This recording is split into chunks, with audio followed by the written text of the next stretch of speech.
Again, remember, the key thing to this is your partners do not know you're doing these drills. If they know, it kind of ruins it. So don't tell them, just work them in. I'm telling you, if you work these particular drills into your fighting, just like when you're practicing, like today I'm going to do defensive drills, like I'm going to do it like 15 times when I fight. And just work it in whenever. Don't just be, I'm going to do defensive drill all day, they'll definitely figure it out.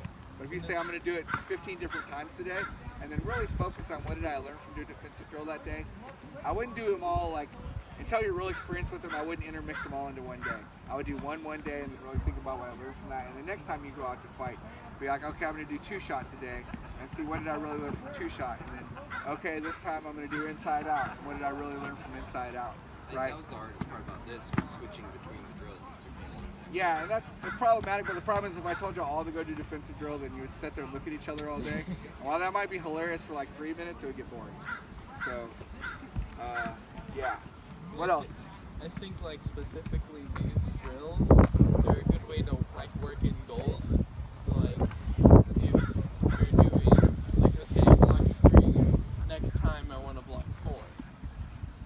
Yeah. Work in goals. Like I'm one of the best fighters at my park, so I don't get a lot of challenges at my park. I have to go elsewhere.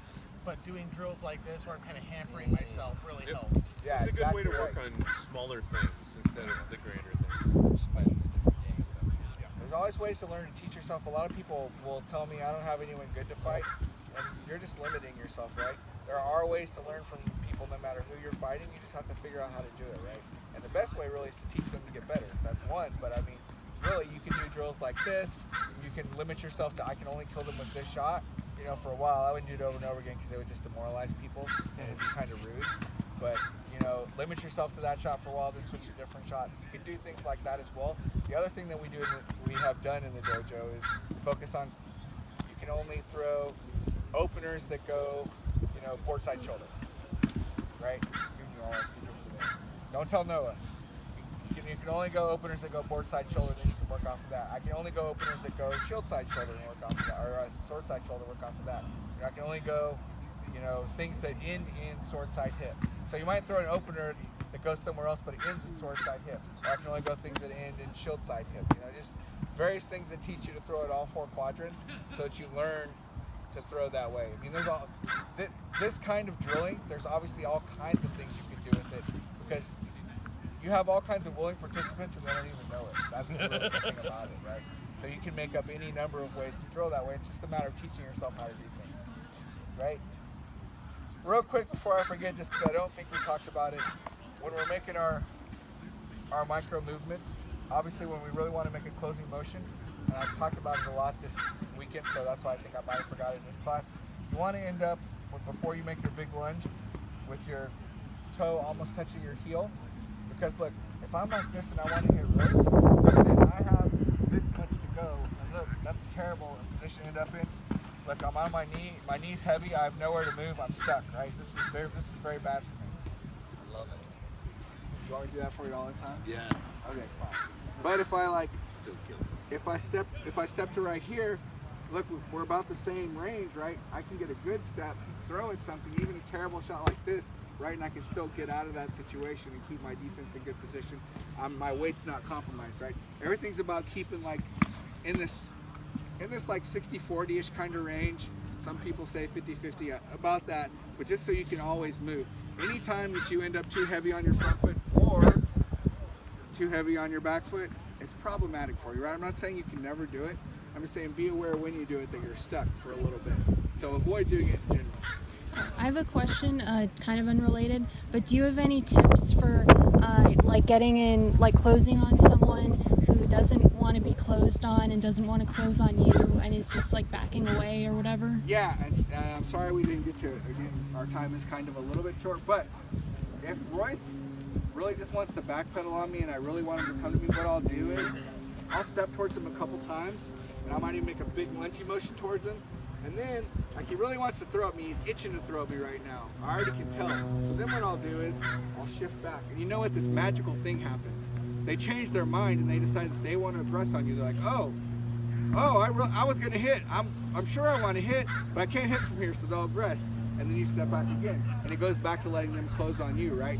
But sometimes to get them to be willing to close on you, you have to press them a little bit to get them like antsy to want to throw, and then you just shift the game on them and you start backing away, and it like hits this instinct in them like, oh, I have to go forward now, he's backing away. If you feel people doing that to you, just look at them. If you don't want to close on them, don't do it. Like maintain your distance. If they like jack with you and then they back away, smile at them. That's it. Just like, no, I'm not interested in fighting in that space today. Yeah, sorry. I like repeating what they do. Yeah. So if there's a particular fighter and she'll step back and just stay back, and she'll do all the footwork. Like for me to you, she's back here doing this. My favorite on that one. Nowhere near you. I'm like, yeah, your footwork's great, but you're nowhere near us. It's useless. Yeah. So if I'm trying to get on them and they won't engage and they back up, I'll do the exact same thing they do. If they back up, I'll back up too, and they look at me funny. And I'm like, I'm copying you. So if you want me to move forward, you move forward too. Yeah, that's a good way too. But you really do draw them into you. People that are really insistent on backing up fighters, I promise you can draw them into you with a little bit of backward movement of your own. The other way is like they can't move backwards as fast as you can move forward. So I'm not saying like go, but I'm saying like we'll use our little micro movements to get closer and closer. He wants to back up, right? Our back foot's coming close to our front foot. When we feel the time's right and we've gotten close enough, generally like right about here. Now I can take a bigger step in, look, I already want to jam his board, and then go off of that, right? But you have to just be patient in your closing. And you know, you want to flirt with it a little bit. You don't want to just like constantly wait for them to like get a good shot on you. Sometimes they'll slip off back and then you'll go back to moving forward. But they'll time you out if you're constantly moving forward, and they'll just wait for it. Remember that, I'll give you one more trick. It works going forward too, right? Going forward, I'm going forward, oh, I didn't go forward, right? But he backed up. And a lot of times, especially if you catch them when they want to throw and you've done that again, and you didn't go forward, or the half step that we talked about. Instead of taking the full step that you've been taking, you slide a little bit, and then they change the range. They didn't realize that you've done it and you've changed the game on it. So those are a couple ways, I think, to deal with that. I do stuff very similarly. If they keep backing up too much, you just gotta kind of change the tempo on them. Like you can't just do the same thing over and over again because then they keep the same range. If you keep coming here and then maybe backing up, then maybe coming twice, it'll confuse them. You might have a better option of getting in close.